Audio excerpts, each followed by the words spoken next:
So, arms. Arms. A-R-M-S. Arms. Hands, thumbs, fingers. The right to keep and bear arms. 4 stupid letters, ladies and gentlemen. A-R-M-S.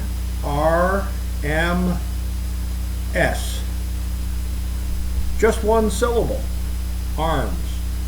Now, if you go back in history and you take a look at what kind of arms were available on the frontier and in the colonies, if you will, the original 13 states, where do you think the arms came from in like 1700 or 1725 or 1650 or I don't know 1772, 1773? Where did the A-R-M-S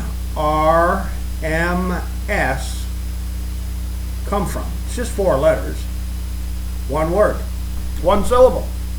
Now, let me see if I can get you people to focus on something. What precisely are arms? Do they include battle cannon, the mortars, the pike guns, the swivel guns, the grenade? They had grenade launchers and grenades. And then they had those famous little exploding cannonballs, also known as flying friggin' bombs. They got shot out of the end of a cannon. So those bombs were arms. And the grenade launchers were arms. And the swivel guns and the pike guns and the blunderbuss. Let's not forget to mention blunderbuss. They were arms along with the kegs of black powder. Were the kegs of black powder arms? A-R-M-S. Now, let's move a little forward here and change subjects. Did you know that the Constitution of the United States wasn't adopted until many years after the American Revolutionary War, sometime about 1792? So, at the beginning of the American Revolution, when the arms were being used to slaughter the British troops and the mercenaries that Britain brought to the United States, particularly the Hessians, the arms that were being used to murder and kill and, slaughter the British Empire, those arms, A-R-M-S, were they legal or illegal? Were they unlawful, illegal arms before the adoption of the so-called Second Amendment? And something that's really important, before the Second Amendment was adopted, how regulated could any militia be? This is for the gun control. They're nitwits. They're just absolutely freaking crazy, like that goofball David Hogg and David Hogg's gun grabbing gang. They don't understand that arms, Donald Trump, include things like bump stocks. How about tanks and machine guns, bazookas, shoulder launch ordnance? You see, ladies and gentlemen, arms actually means the arms of war.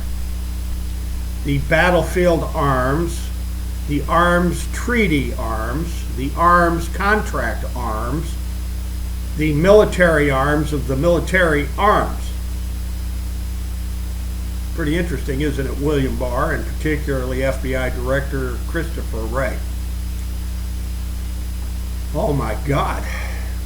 Yes, I grew up at Andea, Tarachte, on land owned by Henry Knox of, the famous Knox raid on Fort Ticonderoga, and Johnny Johnson. Johnny Johnson. Now there was your freedom-loving, look the hell out hillbilly there from the Lake George area, Lac du Saint Sacrement,